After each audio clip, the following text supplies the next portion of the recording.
লালবাগ কেল্লা রাজধানী ঢাকায় বুড়িগঙ্গা নদীর তীরে পুরান ঢাকা লালবাগ এলাকায় অবস্থিত। লালবাগ কেল্লার প্রবেশ গেটের পাশেই রয়েছে টিকিট কাউন্টার। বাংলাদেশি পর্যটকদের জন্য প্রবেশ টিকিট মূল্য 30 টাকা, সার্কভুক্ত পর্যটকদের জন্য প্রবেশ টিকিট মূল্য 100 টাকা। বিদেশি পর্যটকদের টিকিটের মূল্য জনপ্রতি 200 টাকা। 5 বছরের নিচে বাচ্চাদের প্রবেশ করতে টিকিটের প্রয়োজন নেই।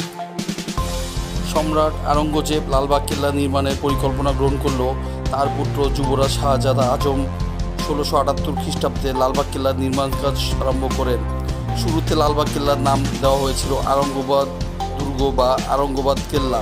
পরবর্তীতে 1684 খ্রিস্টাব্দে সুবেদার শায়েস্তা খানের কন্যা কিরানরুখ পরিবিবি মারা যাওয়ার পর তিনি দুর্গটির নির্মাণ কাজ বন্ধ করে দেন।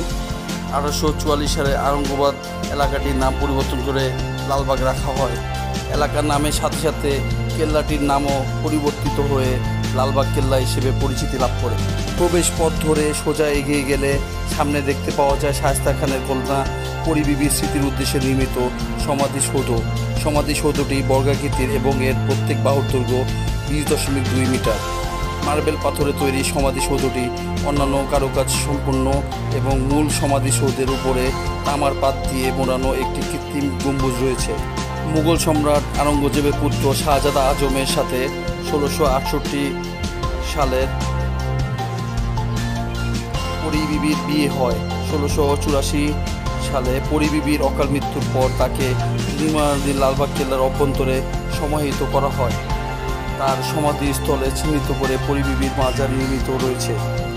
তাছাড়াও অন্যান্য আরও 2টি কবর দেখতে পাওয়া যায়, তা পরিবিবির মাজারের বাইরে অবস্থিত।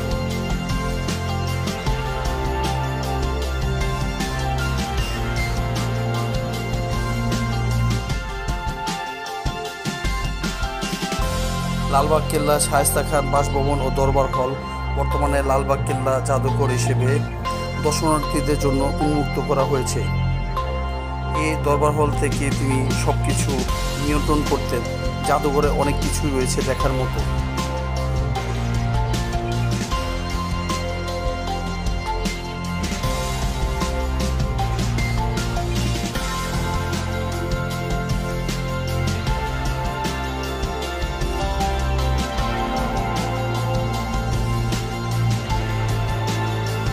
বর্তমানে সুবেদার শায়েস্তা খানের বাসভবন ও দরবার হল লালবাগ কেল্লার জাদুঘর হিসেবে ব্যবহৃত হচ্ছে।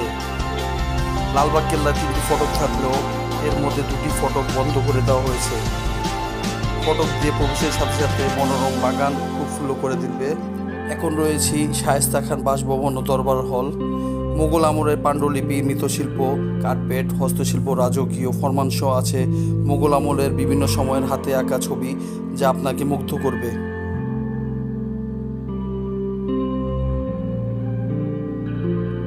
বর্তমানে ভিতরে প্রবেশের পর এর প্রতিটা সাইডে ঘুরে দেখা হয়েছে।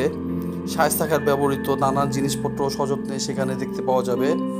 এছাড়াও তৎকালীন সময় বিভিন্ন মুদ্রাযন্ত্র, পোশাক এ সময়ে প্রচলিত মুদ্রাও আছে জাদুঘরে।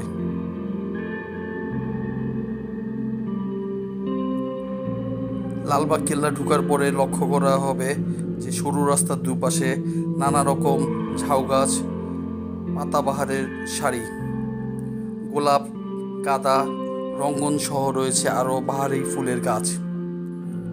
এখন এসেছি কেল্লার একমাত্র পুকুর। চারিদিকে ঘাট বাটানো সিঁড়ির মতো এবং পুকুরটি বর্গাকৃতির। আজ থেকে প্রায় 10 বছর আগেও এই পুকুরের পাশ দিয়ে এসেছিলাম, কিন্তু পুকুরে কোনো সময় পানি দেখা হয়নি।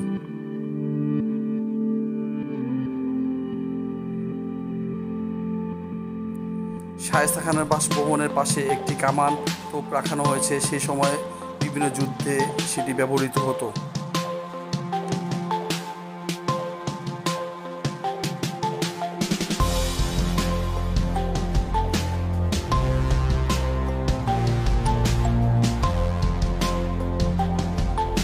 লালবাগ কেল্লা মোগল আমলে বাংলাদেশে একমাত্র ঐতিহাসিক নিদর্শন, যাতে একই সময় ব্যবহার করা হয়েছে কোষ্ঠী পাথর, মার্বেল পাথর আর রং বেরঙের টালি।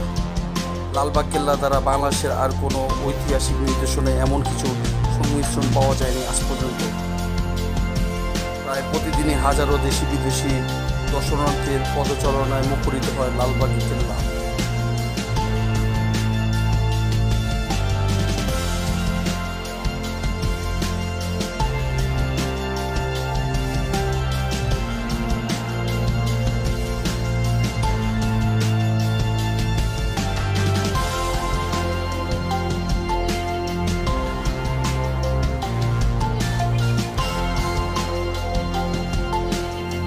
লালবাগ কেল্লার পিছনে একটি জায়গায় আছি, সেখানে কয়েকটি সুড়ঙ্গ দেখতে পাওয়া যায় বাইরে থেকে।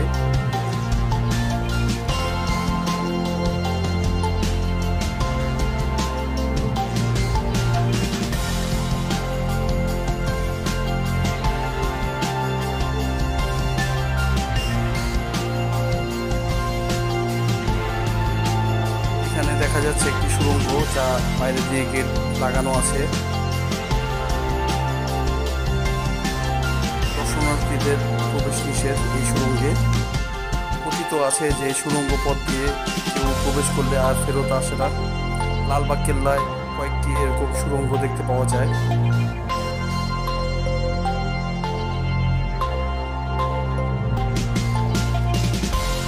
লালবাগ কেল্লা নির্মাণ শুরু হয় 1678 সালে। তৎকালীন মুঘল সম্রাট আজম শাহ এর নির্মাণ কাজ শুরু করেন। যদিও আজম শাহ খুব অল্প সময়ের জন্যই মুঘল সম্রাট হিসেবে ছিলেন, তবুও তার অল্প সময়ের মধ্যে তিনি তার এই অসাধারণ কাজটি শুরু করেন। উল্লেখ্য, আজম শাহ ছিলেন মুঘল সম্রাট আওরঙ্গজেবের পুত্র আর সম্রাট শাহ জাহানের নাতি। তিনি তাজমহল তৈরির জন্য বিশ্বের মহলে ব্যাপক সমর্থিত। এই দুর্গ নির্মাণ কাজ শুরু হওয়ার প্রায় 1 বছরের মাথায় তার বাবার ডাকে তিনি দিল্লিতে চলে যান।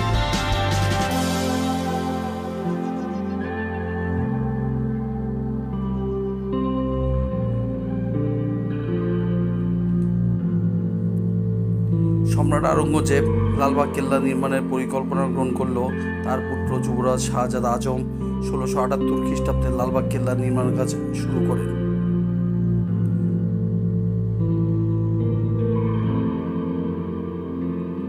শুরুতে লালবাগ কেল্লার নাম দেওয়া হয়েছিল আওরঙ্গাবাদ দুর্গ বা আওরঙ্গাবাদ কেল্লা। লালবাগ কেল্লার দর্শনীয় জিনিসগুলোর মধ্যে লালবাগ কেল্লা মসজিদ অন্যতম। সম্রাট আওরঙ্গজেবের 3য় পুত্র শাহজাদা আজম বাংলার সুবেদার থাকালীন এই মসজিদ নির্মাণ করেছিলেন 1678 থেকে 79 খ্রিস্টাব্দে। 3 গম্বুজ বিশিষ্ট মসজিদটি এদেশের প্রচলিত মুঘল মসজিদের একটি আদর্শ নিদর্শন। বর্তমানেও মসজিদটি মুসল্লিদের নামাজের জন্য ব্যবহার করা হচ্ছে।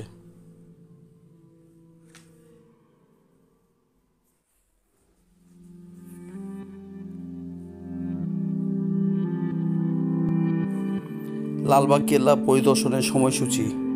লালবাগ কেল্লা রবিবার বন্ধ থাকে এবং সোমবার অর্ধ দিবসের জন্য বন্ধ থাকে।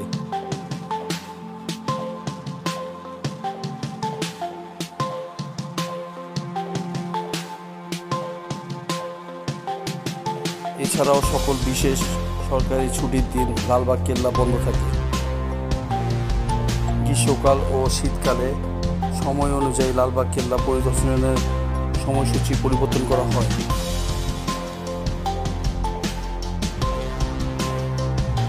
লালবাগ কেল্লা মোগল আমলের বাংলাদেশে একমাত্র ঐতিহাসিক নিদর্শন, যাতে একই সময় ব্যবহার করা হয়েছে কোষ্ঠী পাথর, মার্বেল পাথর ও রং বেরঙের কাঠ। লালবাগ কেল্লা ছাড়া বাংলাদেশে আর কোনো ঐতিহাসিক নিদর্শনে এমন কিছু সংমিশ্রণ পাওয়া যায়নি আজ পর্যন্ত। প্রায় প্রতিদিন হাজারো দেশি বিদেশি দর্শনার্থীদের পদচারণায় মুখরিত হয়ে ঢাকার লালবাগ এলাকার এই দুর্গটি।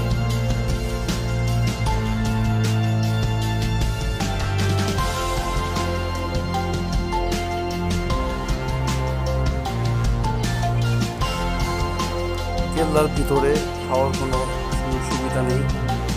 কেল্লার সামনে বেশ কিছু ভালো মানের রেস্টুরেন্ট রয়েছে, সব ধরনের খাবার সেখানে পাওয়া যায়। লালবাগ কেল্লা শুরুর দিকে নামকরণ ছিল কেল্লা আওরঙ্গজেব, পরবর্তীতে এর নাম 1844 সালে আওরঙ্গজেব এলাকাটির নাম পরিবর্তন করে লালবাগ রাখা হয়।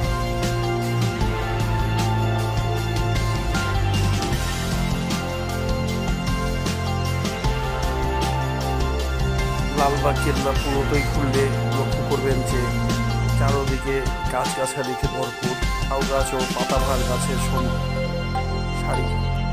আজকে সারাদিন লালবাগ কেল্লা পুরোটি ঘুরে দেখা হয়েছে।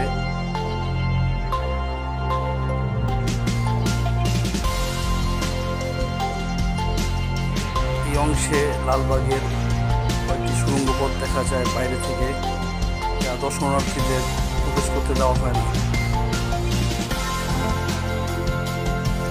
ঢাকার গুলিস্তান থেকে রিক্সা করে লালবাগ কেল্লায় আসা যায়।